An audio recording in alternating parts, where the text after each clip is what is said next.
Uh, Good evening and welcome to Milton Keynes Literature Festival.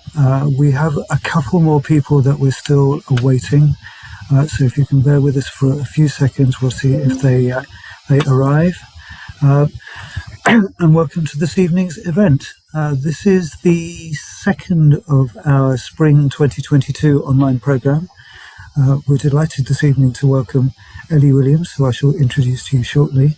If you don't have a copy of our programme, shame on you, and just visit the website for details. But coming up over the next few weeks, we have a Lodestone Poets event next Wednesday with Ella Frears, Rebecca Goss and Roy McFarlane, as well as the three Lodestone founders.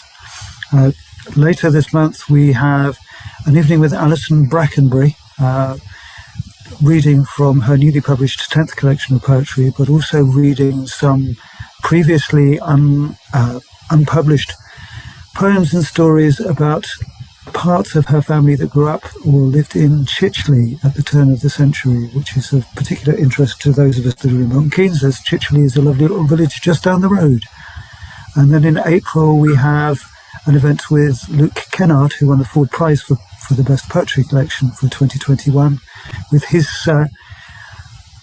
modern prose poetry rewriting and response to Shakespeare's sonnets. So that's all ahead of us.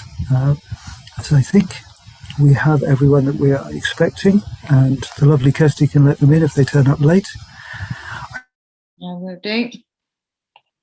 I think I should make a start and introduce our lovely guest.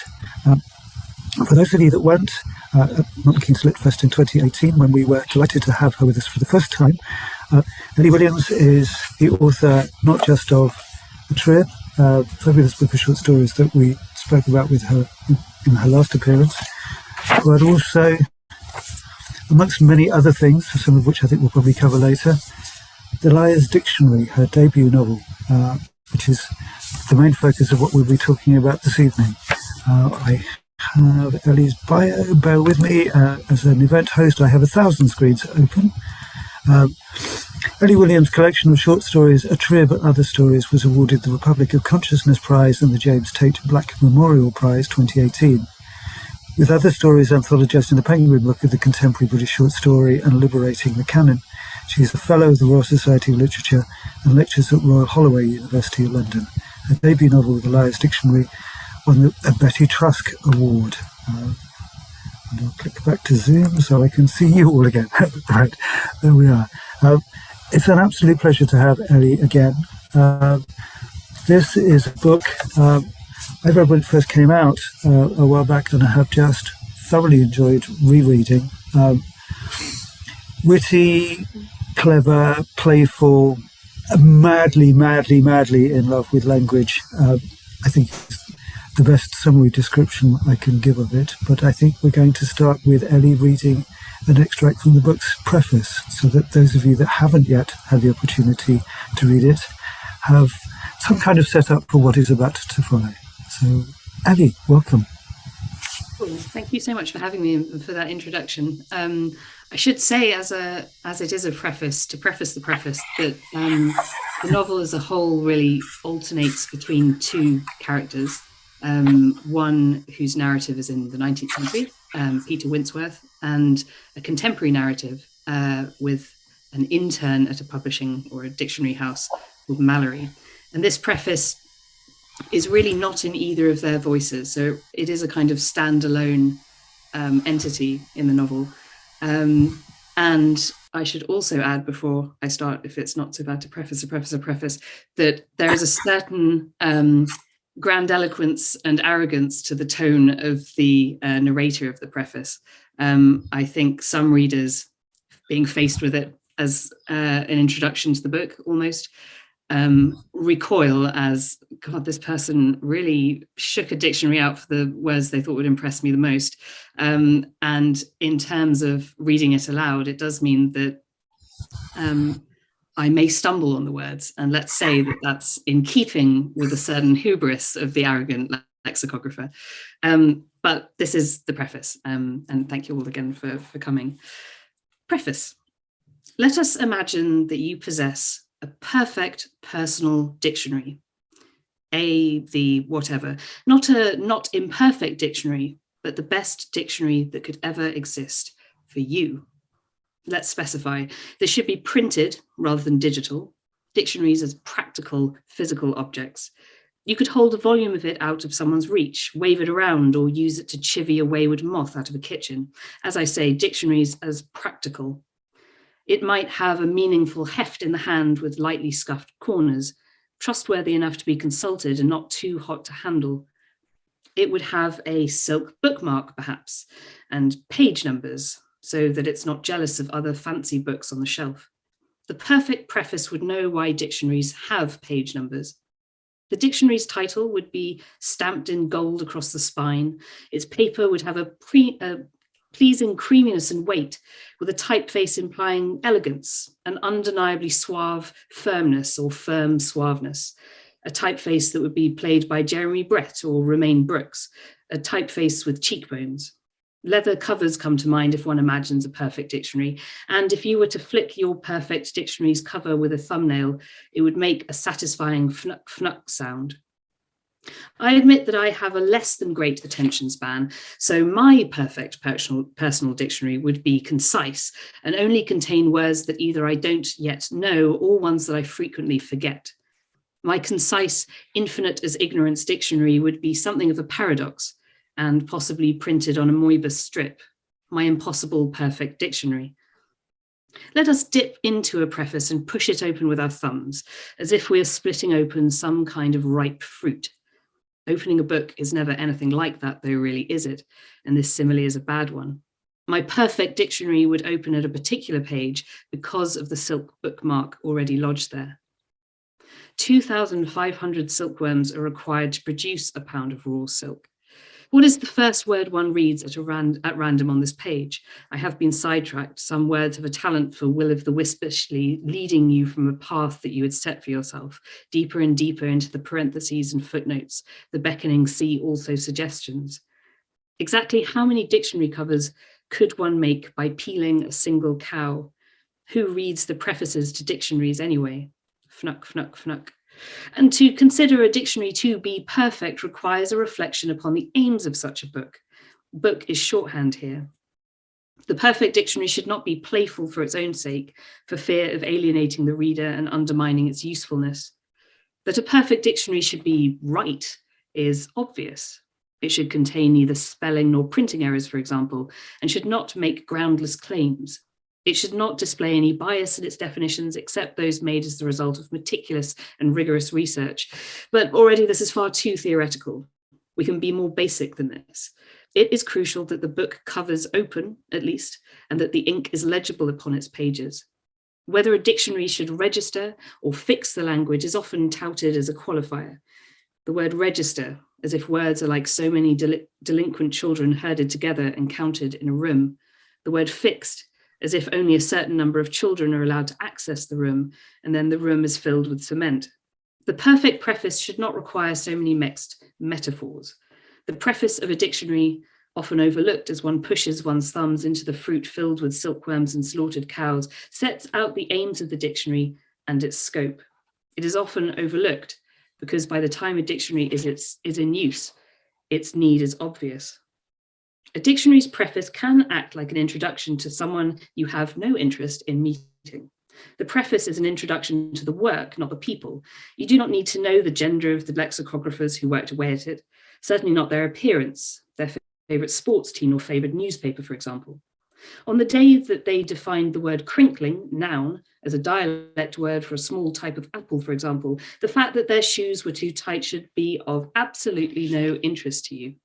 That they were hungover and had the beginnings of a cold when they defined this word will not matter, nor that unbeknownst to them, an infected hair follicle under their chin caused by ungainly and too hasty shaving is poised to cause severe medical repercussions for them 2 months down the line, at one point causing them to fear that they are going to lose their whole lower jaw. You do not need to know that they dreamed of giving it all up and going to live in a remote cottage on the Cornish coast.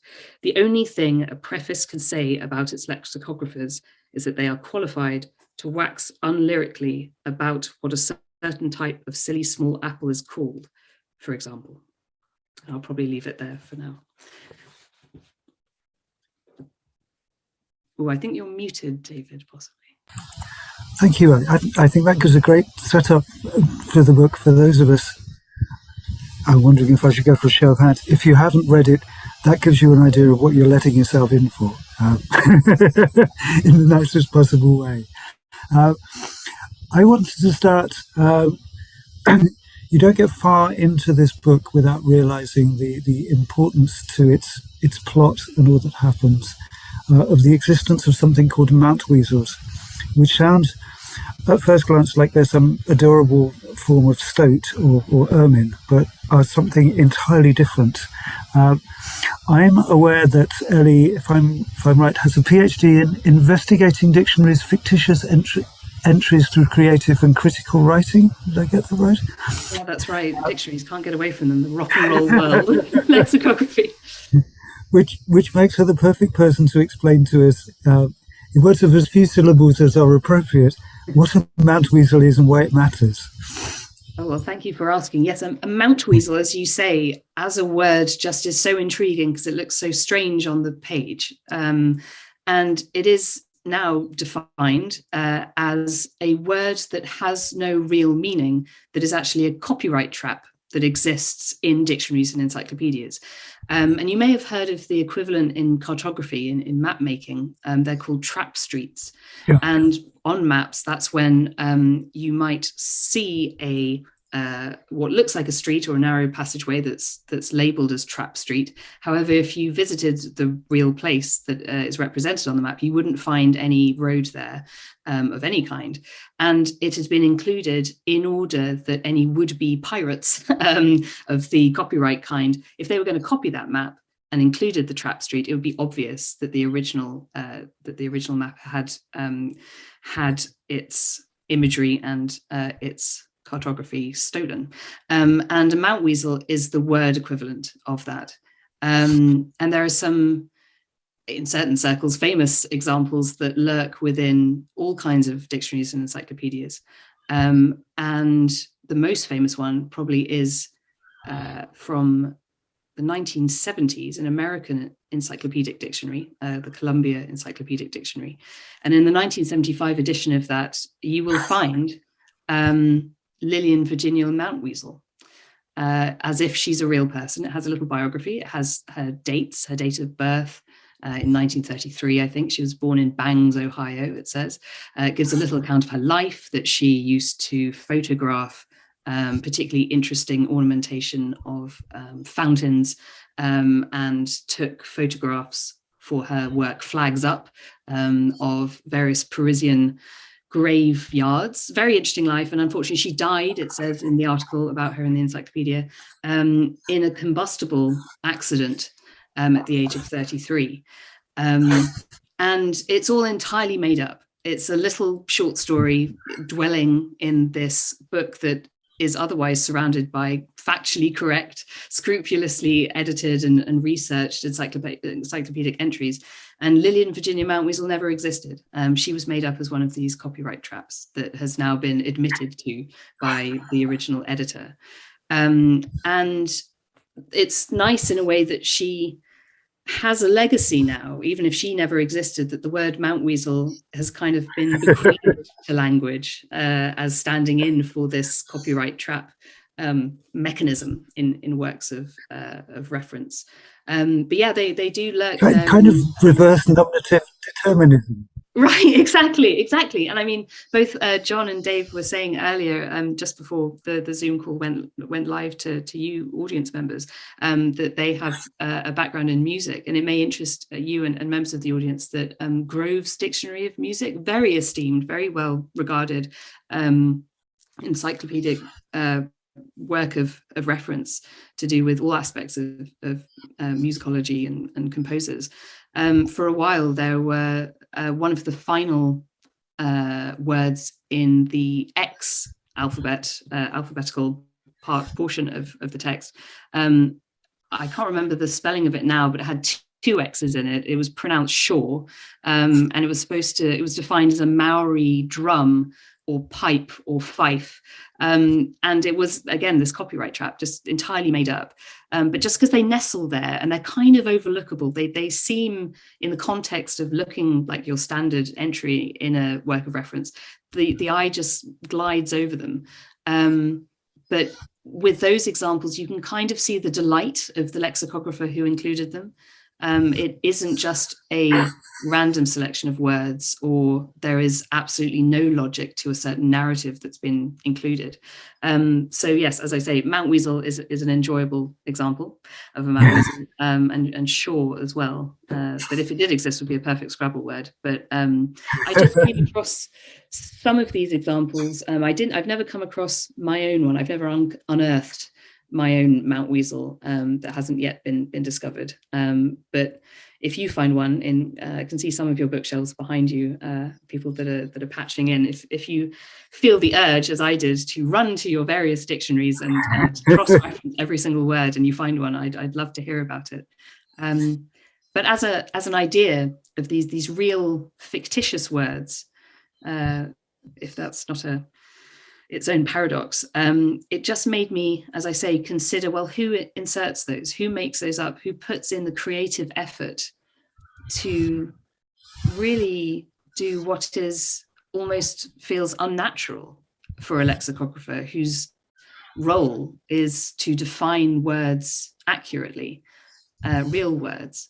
And it made me query, well, what is a dictionary for, and who has the power and authority, whether real or imagined, to be the one who elicits sense or nonsense that we then consume or browse past.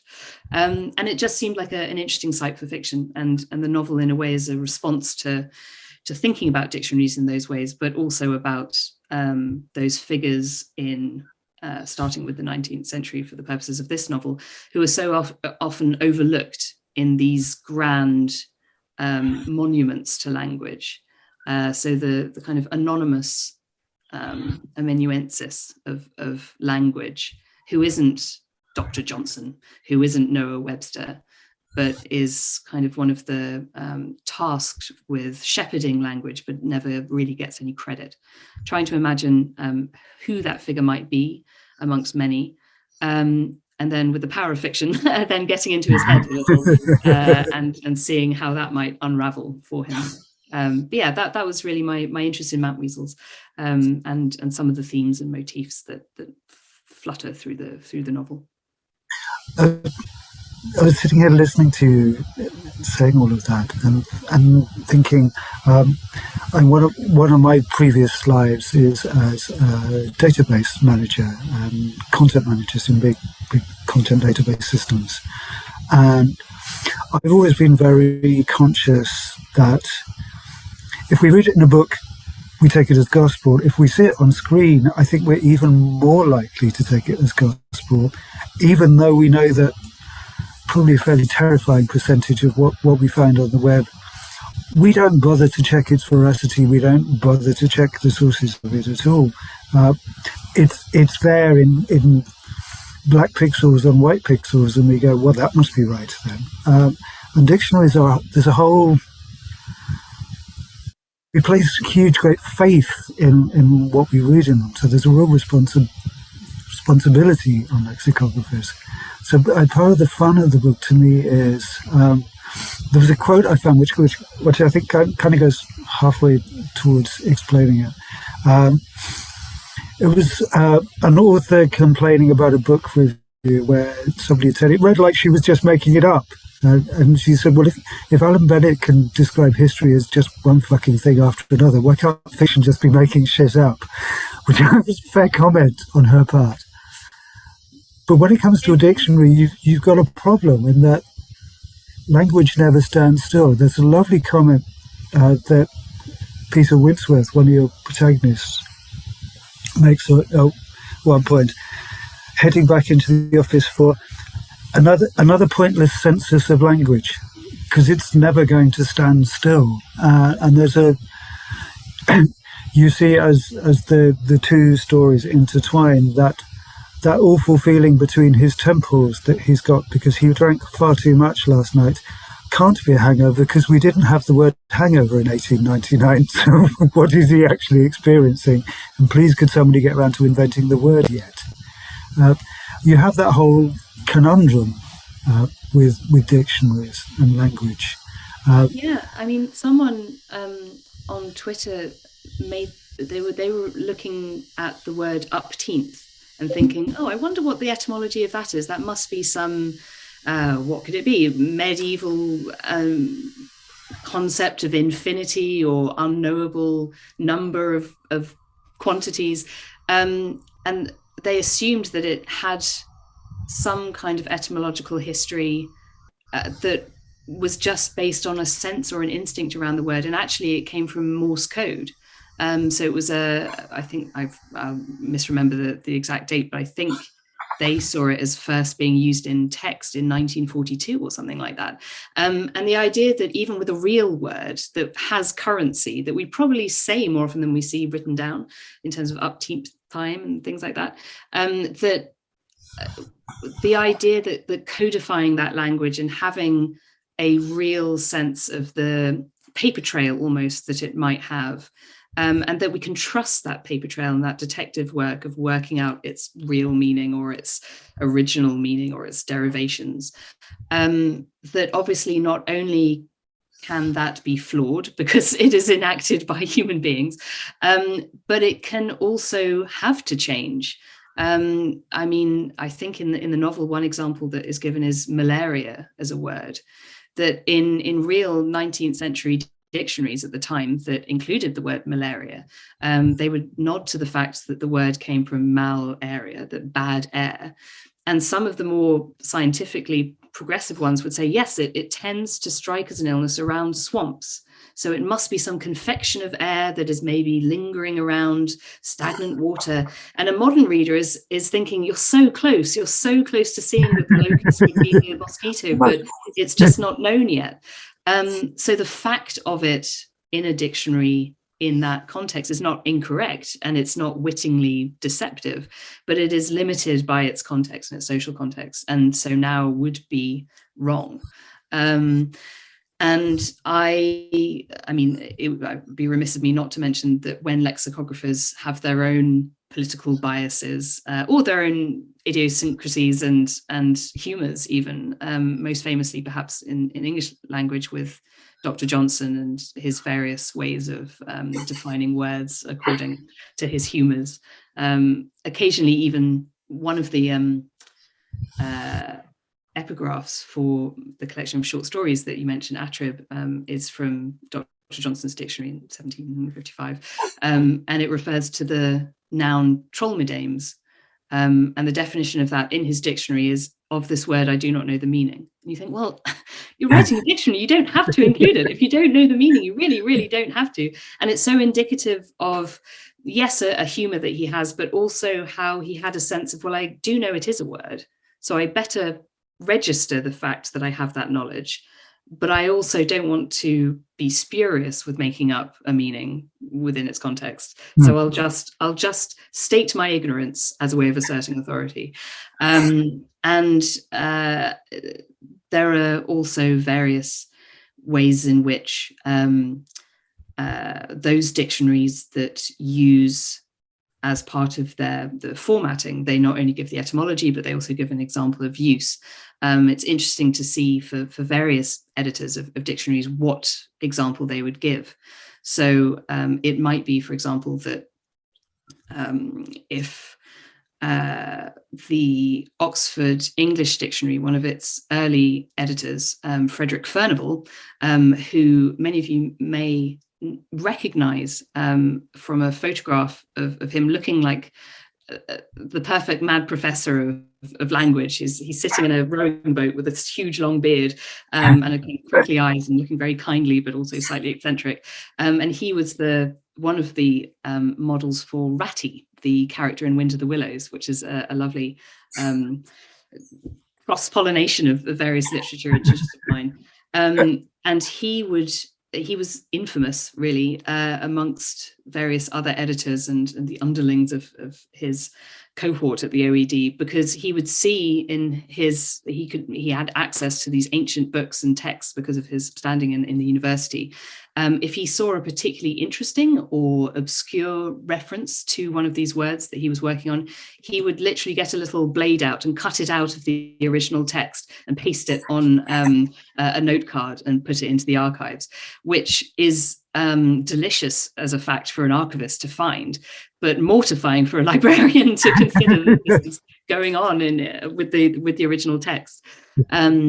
And when I did a little bit of research into 19th century dictionaries and how they came to be, when it stopped really being about these single figures such as Johnson in the 18th century and became more of a workforce that marshaled language and called out to the public to send in examples, they let me look in parts of the archive. And because of this knowledge of Ratty, Rat from Winds of the Willows being a character based on Furnival, that was the word that I felt, well, if I'm going to look up one word, I may as well look up rat and see how they found examples of usages. And if there's anything interesting there, that will be a nice connection with my thesis.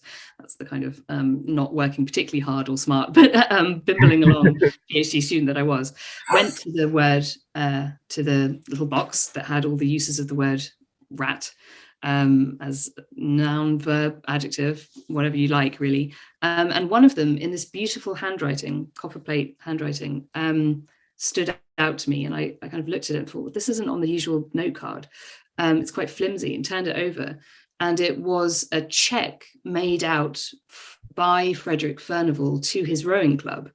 And again, that connection that means nothing. It absolutely informs his understanding, or how we have received through reading the Oxford English Dictionary, how rat is defined. But something there jumping from how he has been fictionalized, how the word rat, we all know it without having to work out its roots or its derivations. That I was looking at his signature and his real connection to a rowing club. It just, again, felt like you couldn't make it up for a novel. Why would you? But there were moments in researching this that it really felt like I'm not going to have to summon huge powers of creativity and awareness of the absurdities of language and noodling around with being experimental with notions of lexicography. It's all there. It's all writ large and in alphabetical order most of the time. So it was a real pleasure to research. And if any of you are interested in the history of lexicography and the figures behind it, I really recommend Jonathan Green's book called Chasing the Sun. And it's a work of nonfiction and gives a history of lexicography, but it's a really engaging read and gives you insights into all these characters. And the title Chasing the Sun comes from work by Dr. Johnson, I think in one of his prefaces, where he described the lexicographer's art as in a way being like chasing the sun, that you may have noble aspirations and that you may feel it is a noble pursuit, but ultimately you are limited by the generative constraints of your ability.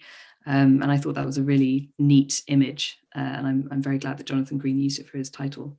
And I would also, just as I'm plugging other people's books, if you're interested in lexicography, or if you're not interested in lexicography, but are willing to become interested, the book, The Professor and the Madman by Simon Winchester, and The Meaning of Everything by Simon Winchester, both about figures, particularly from the Oxford English Dictionary, and how that great work of lexicography came into being. It really is this extraordinary, both quite slim volumes, but give this account of how a dictionary can both work, but also involve real people with complex lives that will inform that work. That almost feels supernatural, the idea of trying to command language, and with the hubris that attaches itself to that. And weirdly, the Professor and the Madman was adapted into a Hollywood movie starring Mel Gibson, I think, as one of the Oxford lexicographers. I've never been able to track down a copy of this. It came out, I think, 2 years ago. There are clips of it on YouTube, dubbed in Portuguese. So God knows what kind of copyright infringement I'm enacting. Maybe it's all just one visual Mount Weasel that I've fallen into. But it is an extraordinary story that I'm glad that, I guess I'm glad that Mel Gibson got his hands on it. It involves murder, it involves bedlam, it involves scrupulous and unscrupulous characters from the pages of Conan Doyle, really. And I really, really would recommend it. But those kind of books were ones that I was very much relying on to inform and riff upon, really, for this fictional Swansby's encyclopedic dictionary that features in the novel. I think if any of us have any kind of vague contact at Netflix, we need to track down that film and get it reissued. That sounds amazing. I wanted to ask you another kind of different research question, in that you've had to make up non-existent words to be non-existent words in a book about dictionaries. And presumably uncheck that you have made up words that actually are non-existent. And then all this has gone, and that some poor soul at your publishers has had to copy edit your manuscript and make sure that all your non-existent words are actually non-existent. How did that whole process work? I mean, if I'd been your copy editor, handed the manuscript to this, I think I'd have died of terror. I think in a way they were quite glad that I had this preface where they could probably claim all the errors of proofreading, copy editing that may have made their ways into the text. They can just say, oh yeah, it's part of the performance. This is, it's little Easter eggs for the reader that's really paying attention. It's meta, darling. It's meta. Yeah, right. Exactly. I meant it all. No, I mean, even in that part that I read, I used the word tout and tote. Curiously, and there is a forum that they very kindly got in touch and very politely, but had been discussing for a couple of days in quite heated terms, like, did she mean that? Was she correct, or is it part of the joke? And I won't reveal necessarily what my pride let me admit to, but there are in the text misuses of certain words. So in the Victorian section, it talks about smog, and that wasn't coined as a word, I think, until the 1950s at some point. But no, certainly making up the words that one of the characters inserts into the body of the text.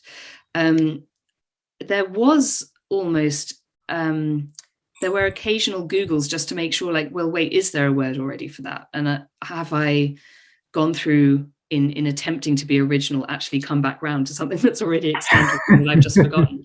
And the fun of it was mostly in trying not too hard to think, well, why isn't there a word for certain things? What would I actually find useful for a word that's almost at the tip of my tongue, but I haven't got one. I've got an idiom that I can come to mind. I've got a onomatopoeia that I could use, but I haven't got the exact word. So I suppose one that comes to mind is in the novel, and it comes to mind in part because I'm beaming to you from somewhere in a shed at the back of my garden that I've kitted out to look as if it's much more plush than it is, if a rake falls on me at some point during this conversation. But the word cassiculation, which means that sensation of when you are walking and unexpectedly suddenly you feel spider's silk across your face. And we've all had that experience at some point or another, however fleetingly, before even language becomes part of the process of experiencing it. And thinking, right, that's the sensation and I need a word for that. Then taking the time to not only shape a word that, as with other Mount Weasels, is kind of overlookable, that seems like it might be the right kind of word. So looking at what the etymology of or what a Greek or Latinate word related to spider silk might be, if it's going to be a verb or an adjective, would it be better if it had this certain prefix or this certain way of ending the word? Does it have a kind of rhythm and pattern to it where in the text, in the novel, for someone to say it out loud or for it to appear on the text, it won't seem too disruptive? It was fun doing that. The problems came in when, as with most things that are delightful, you remember that it's meant to be there for a purpose. And I'm lucky enough to have had the work translated into a couple of languages. And the translators saying like, oh, can you just provide a list of the words that you made up here, and ones that are maybe non-standard, or if there's a pun there that we're trying to get across. You're thinking like, well, I don't know, like you come up with the puns. It's entirely made up. You're the expert in your language. I want you to have kind of an open field with this, like go crazy, without seeming, that very suddenly feels very irresponsible, almost as if I had no creative input at all. So trying to work out, if I am an errant lexicographer and I'm creating neologisms and for certain reasons, trying to remember how much it should be about meaninglessness versus how much I want it to elicit a sense of meaning. And certainly in talking to the poor translators, or the extraordinary translators, that was a very clear and literal demonstration of the limits and also the kind of nonsense of it. Sure. Are any of these translations into one of those languages that have one of those overpowering national bodies that have to approve words? Well, there is a Spanish translation, and I think they have, I'm not sure if it's an academy exactly like the French Academy, but I believe that it's a similar regulating body. So, I mean, looking into that, I spoke a little bit before about, well, who has the power and who has the authority. The fact that in various different bureaucratic, in the most positive sense, fields, that some nations have, for example, a list of names that you can have for children, and you can't deviate from that. And there are good reasons for that in many ways. But the idea that would extend to language, to all language, feels to me not sinister, but it is indicative of a certain way of seeing that language has a strict remit, that nonsense would actually be a bit more like contraband and like smuggling, rather than a kind of playfulness or indicative of slang and the fact that language is an active and changing, mutable thing. So the fact that whilst there are editorial bodies that control, quite rightly, certain dictionaries, the fact that the English doesn't have that in its history so much was important for my research for the book, because it meant that these kind of idiosyncrasies and these characters of individuals wouldn't be part of a committee. But it is very interesting to me, the idea of an academy that would vet language like that. And I mean, there was, many of you may be aware of The Lost Words, which is a picture book meant for children, written by Robert McFarlane. Yes. And it's beautifully illustrated. Yeah, lovely book. Really, really wonderful.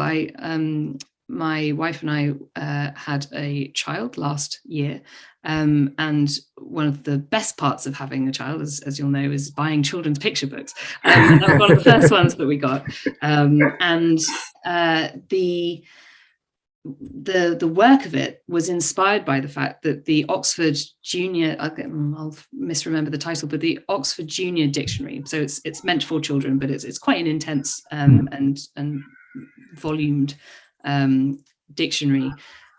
For its recent edition, had got rid of certain words, and that makes sense. There's only so many pages that were there for the edition, but the words they got rid of were ones like blackberry and acorn, and it had blackberry with a capital B as the product, but it didn't have blackberry as in the natural, we see it in autumn, something that actually I kind of feel like a child would say, what's that? Oh, let's look it up in the dictionary. How is it defined? You kind of, it seemed like a demonstration of how modernizing language could be also a strimming down of something still meaningful, and a strimming out of language, which seems counter to maybe a required curiosity and a surprise with language that is unfamiliar to you, or even obsolete. There are many words that have obsolete next to them in the dictionary where I would only ever come across it in a dictionary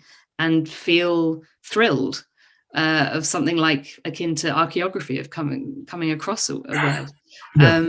Robert Macfarlane, having read about this happening in the Junior Oxford Dictionary, he thought, well, if they're going to become almost spell words and something no longer seen as a formal entry in rote language, how can I imbue a new life, like a new purchase of life for these words? And the result of it was, as I say, this beautiful work about the natural world, mostly words taken from the natural world and from a very poetic and lyrical response to the idea of words that might be lost over time. And it's done amazingly well and has been very inspiring for various young readers. And I think that's a great example of how we all have an affection for words, even if it's words we don't understand. And a dictionary, I think, isn't just a work of reference of checking that we know a definition of a word, that it can be about browsing. It can be about being surprised. It can be a treasure trove. Exactly. And I think often it's thesauruses, they have synonyms in other languages that mean treasure trove, that mean kind of a wood to be sought through. A granary store, I think, is meaning of a certain word for thesaurus. As you say, it's something that one can marvel within and get lost in sometimes as a dictionary, that can be one of its purposes, even if an editor whose whole life is dedicated to definition quite rightly say, yes, accuracy, it has to be part of that, and knowledge and great hard work. But certainly, lost words, I think, is a really... Let's have some joy while we're at it. Exactly, please. You're reminding me, I think, one of the most bizarre working experiences I've had.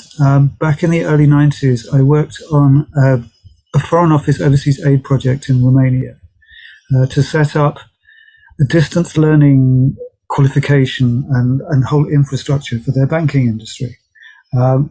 This was Romania in 1992, where they now had cash point machines, but they'd only just had them, and people would tie up their horse and cart outside the bank, go in and get their cash out and get back on their pony and trap. And you just think, how many centuries are we in simultaneously here? We had to produce all these learning materials and then get them translated into Romanian, which has a French-style language academy, which is ferociously strict. And we worked with a lovely team of translators who, once every 3 or 4 days, would just come back to us and say very politely, "I'm really sorry, but we don't have a word for this. Can you explain what this is?" One of the chief translators was working alongside the president of Romania's National Savings Bank, and I had to sit in his office demonstrating and explaining what a checkbook was, so that they could then go away and have a meeting to come up with what the Romanian word for checkbook would be. Sitting there thinking, this shouldn't be happening. But they then explained the whole kind of Romanian rationale for having their language academy. And exactly with that example, did you go for Czech is related to exchequer, and that is related to the checked tablecloth that was on a medieval banqueting. No, that has nothing to do with the fact of the physical, useful in this context, 1990 slip of paper. That surely I need to indicate that more than I need that kind of derivation. That's amazing. I think they went with something that was a kind of portmanteau word, which was taking on board exchange, as in I'm giving you something, paper and value. I can't remember. I mean, I didn't learn enough Romanian, but the whole process was just bizarre. And then the kind of they try to explain how their process and thinking behind putting new words into the language, a lot of which was politics. It was avoiding anything that gave any hint of any Russian roots, because Ceausescu had cut Romania off from Moscow. But similarly, trying to stick with Latin roots, because Romanian is basically 13th century Latin, with bits of Serbo-Croat randomly bolted on, which they're okay with, and little bits of Hungarian, which they're a lot less okay with, because they're an incredibly xenophobic people left to their own devices. And if there's anything they like more than gypsies, it's Hungarians for some bizarre reason, because they have a Hungarian-speaking minority. So nothing could have any hint of Hungarian about it. Yes, they're thinking, it's a checkbook, it's your problem, you're going to have to come up with a word. It's just bizarre. Ellie, I'm looking at the time. It's 7:50 already. We've rambled, I hope, fascinatingly for everybody. Well, I was going to say, would you like to read us one more extract from the book, and then we'll take people's questions? Yeah, sure. I'll find just a short extract. And this will be, so it's from one of the chapters are apportioned according to letters of the alphabet, A, B, C, D, after you. Yeah. And they're split, they alternate between the 19th century Peter Wentworth narrative and then the present day Mallory. And this one's from the 19th century. And as a context, just very briefly, he is exhausted, he is hungover, even though he doesn't have the word for it. And he's falling asleep. And just as he often upbraids himself that he doesn't have a lot of creative control in his job, that he won't have any legacy because no one will know his name, and he has this real sense of identity being lost, and what's the point of my job, and what is language? In this section, I kind of wanted also the conventions of grammar and punctuation to also be trimmed out of the text as he's falling asleep, the way that his drowsiness might be enacted maybe on the page, not only in the choices of words as he falls asleep on a park bench in St. James's Park, but also that what we expect of a sentence in terms of clauses and the punctuation that's then before the park. So I'll try and get that across. And it starts with, somewhere across the way, an unseen bird was trilling. Weak sun fooled something light across his face, and he felt a yawn slip electric beneath his tongue. He shook his head, dog-like, to summon alertness, but then drew out his watch for nap calculations. Waning nausea and exhaustion had caught up with him. All he wanted right now was to sleep, to curl up like a cat in the corner of his work, the scrivenery, without a care for anything. But falling asleep now would muddy the rest of the day and spoil any chance of rest this evening. Finish the cake, he told himself. He has a piece of cake in his pocket from the night before. Take one more turn around the park to get the blood going and face the day renewed. He dug his glasses into the bridge of his nose and winched his face to the sky, willing himself into wakefulness. 2 birds veered overhead, chatting and braiding the air. It might have been his imagination, but a dandelion seed seemed to drift through his line of sight and join them. He wondered whether anyone would miss him if he just stayed put here amongst the weeds, kicking the clocks of dandelions until facelessness and spending the afternoon not amongst paper and letters and words, but instead here, head to and in and of the clouds, counting birds until the numbers ran out. They were funny, oily little wild birds in the park, some of which he recognized, surely too early for starlings with feathers star-spangled and glittersome. One brave bird hopped about his feet for cake crumbs, while still more were flitting above his head with the dandelion seeds, blown wishes finding a smooze in the air. The best benchsides exoticisms January could offer were all on show. The starling, the dandelion, the blown seeds and birds scanning across the grey clouds, hazing it and mazing it, a featherlight kaleidoscope, noon damp, and knowing the sky was never truly grey, just filled with 1,000 years' worth of birds' paths and wishful seeds. A bird seed sky is something meddled and ripe and wish hot. The breeze bird breath soft like a what? heart stopped in a lobby above one's lungs, as well it might be, as might it will.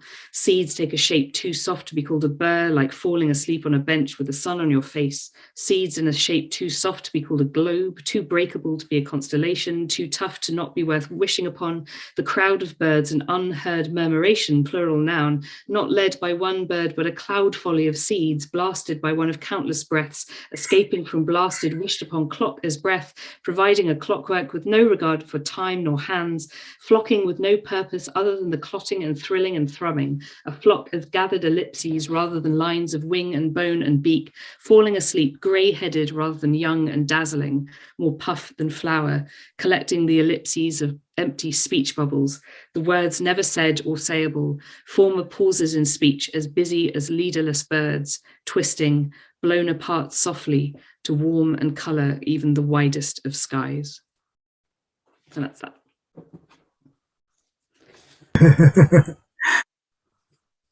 We do have some questions from our lovely audience. I'm going to start with Clifford.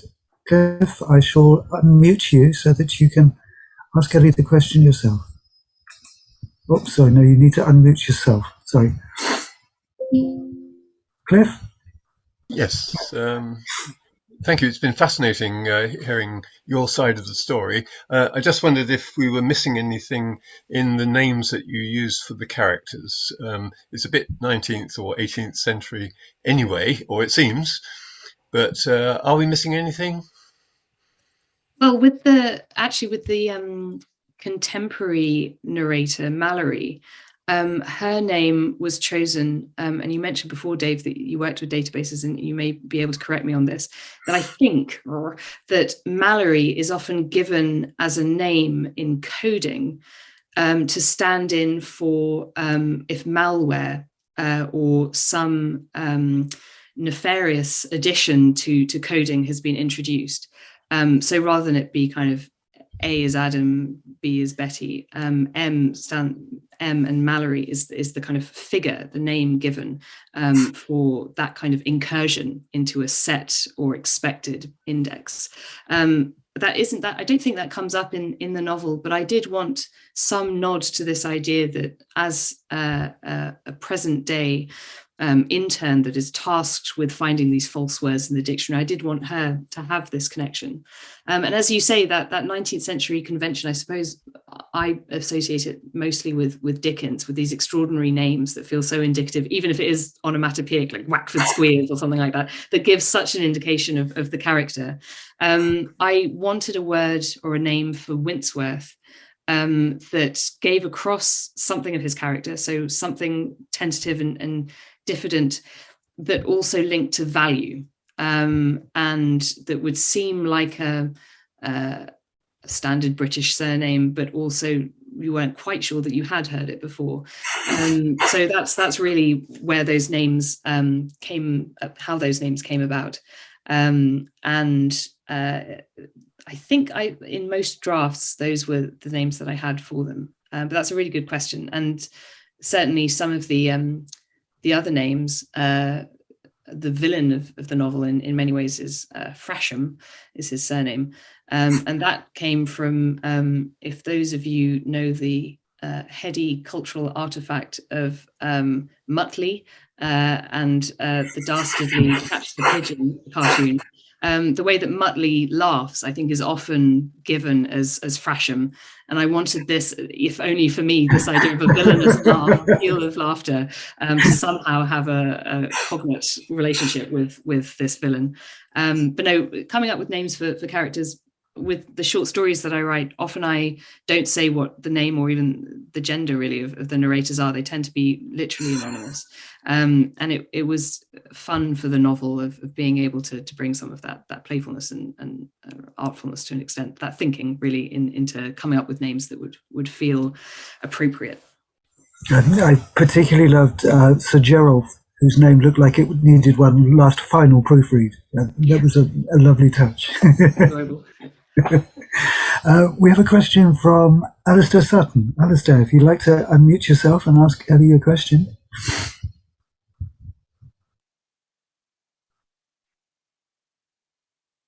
Alistair, you need to unmute yourself.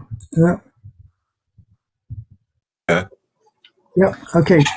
Yeah. Away.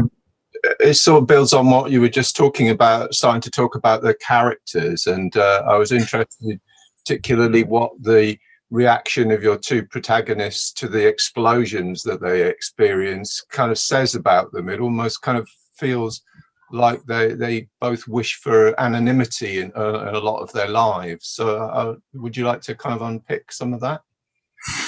Yeah, no, that's a really great question. And it's not too much of a spoiler to say that, as you mentioned, both protagonists have very specific encounters with literal explosions, and they are very contrived, very contrived explosions. In part because this theme of exploding what a definition could be, I wanted to have that literalized and kind of souped up as something that was actually dangerous and threatening, rather than something that, in terms of the stakes that are there in language and working out whether a word is fake or not, that can have no ramifications except for the editorial team involved. And often, as I say, the point of Mount Weasels is that they will always be overlooked. So I wanted there to be crises related to explosions for both of them. And for the Winsworth character, the explosion in his text is based on a real train derailment and tragedy that happened in 1899 in Barking. And I did want there to be a nascent sense that this was set in an actual London, that did have real effects on people, even if the characters I'm using are fictional and are doing fictional things. I wanted to have elements of a real world that showed, just as with the malaria example, that language and the use and misuse of language, and the probity in which we think about our relationships with language, have to be affected by the actual context in which that language is used. So the fact that after this explosion that he experienced when he's on a train and this boiler goes off in Barking as it goes past on the train tracks, he does change in his characteristics there. He becomes less diffident and actually has almost a trauma, but a new resolve to bring meaning to his life. Even if that is through the insertion of fake meaning. So for the explosion in his narrative, it's meant to be a crisis point for him, and a turning point for his character, where he actually works out, I need to change something about my life. And the explosion in the Mallory narrative is really to do with property, and is to do with what you're willing to sacrifice for an authority that is not necessarily yours, or for a power that you don't have a hand in.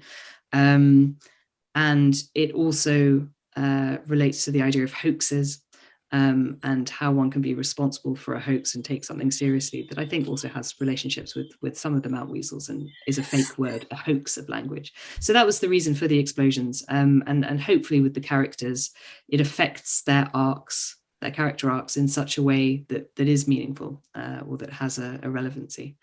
But yeah, no, those were tricky scenes to write, and as I say, that they are contrived. So I very much take it on the chin with reviews that would say, like, okay, but why did you include that at the end? I quite liked that I was able to cause ruptions and disruptions in the text, and I thought that those would be the ones to do it with a bang.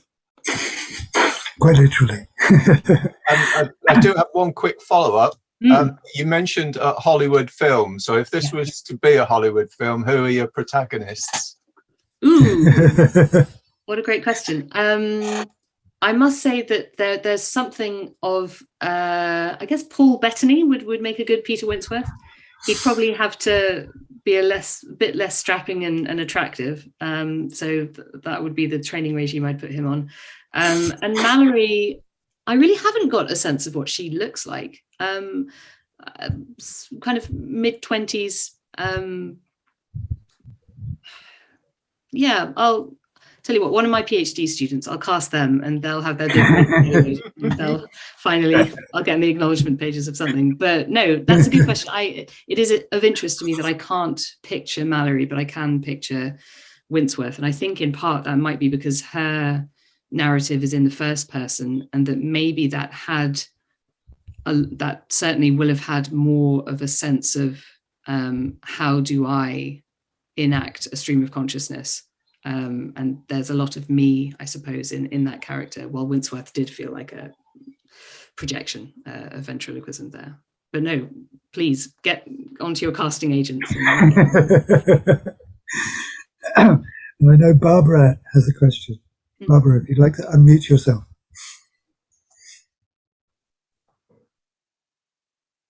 Hi, no, mine was at a completely different level, and so I almost discounted it. I'm glad you took the other two first, Dave. A general academic question, really. Does a written dictionary have a future, given that language is a moving target? I mean, I find I just don't use a print dictionary anymore. I'm going online all the time. So I say it's a totally different kind of question, but it's a window on the past, absolutely. And if we don't have dictionaries now in print form, the future won't have them to look back on. That's the dilemma.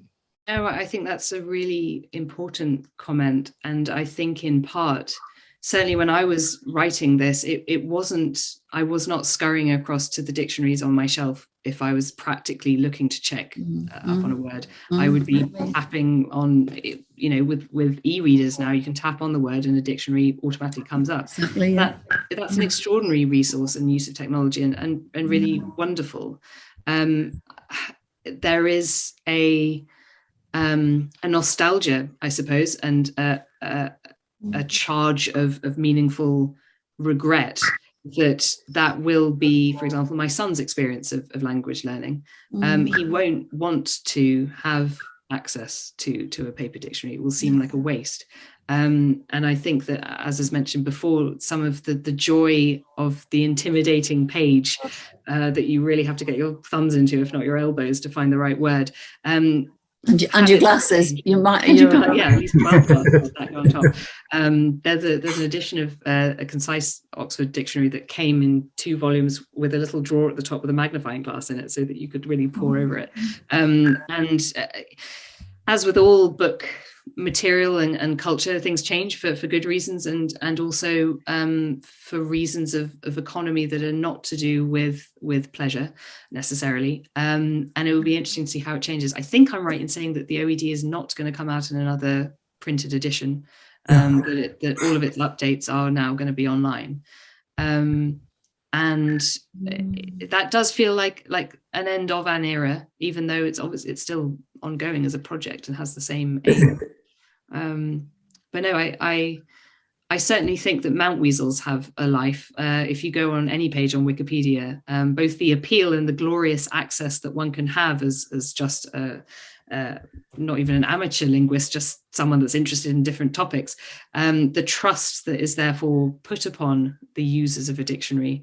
Obviously there is an editorial protocol and system in there too, but I do not doubt that whatever the history of dictionaries may be, there will always be slightly scurrilous mountweazels or otherwise. That's hopeful. Yeah. You've got to hope so. We've got to have a glimmer of fun in the future, haven't we? M is for mischief. That will pervade. I'm going to ask you one final question, if I may, and I think we need to be gentlemanly and let you get to your supper and your wife and son. I'm aware of a book of short stories, a pamphlet of poetry, and a novel, and writing for radio. Where next for Eley Williams? Which genre are you capturing next? I mean, I guess now thinking about this conversation, I really do think picture books are where I should be going. Like fewer words, more images. There's a really great non-fiction book about the history and meaning of picture books by Claire Potter, who you may know as a poet. I think it's called Fierce Bad Rabbits, or something like that. Really interesting book. And I was leafing through that the other day, and I thought, oh, that would be a really interesting exercise to try and think of a picture book where the structure of it and the motifs are useful for vocabulary learning or for a child's first encounter with various themes, but it's done with fun, and so that whichever caregiver or adult that is reading it is not bored entirely to tears and rendering of it being noodled over a crib. But no, let's say that will be my next ambition. I was going to say, Ellie, on that note, it's not really very child friendly, but I wrote a bit of my PhD on the art historian Abby Warburg, who tried to create a history of art without words. He created this big, oh wow, he did it on like archive boards. It was like a huge 79 board atlas of images, and they all randomly connected to each other, but there might be something in there that could be useful for your idea. Yeah, well look, let's collaborate. Perfect. That would be amazing. That would be ideal. Yeah, that would be awesome. Follow up. I'll give you each other's email addresses. Yeah. I'll give you some island connections as well for your brilliant. Okay. On that lovely note, I think if we unmute ourselves and give Ellie a well-deserved round of applause. Thank you, Ellie. It's been absolutely fascinating and a complete brilliant, Ellie. Thanks. Thank you. Thank you. Thank you for up your evening. Thank you. And I hope we'll see at least some of you again for some more of our Spring 2022 event. Thank you, everybody, for having spent your evening with us. It's been a real pleasure. Good night. Thanks.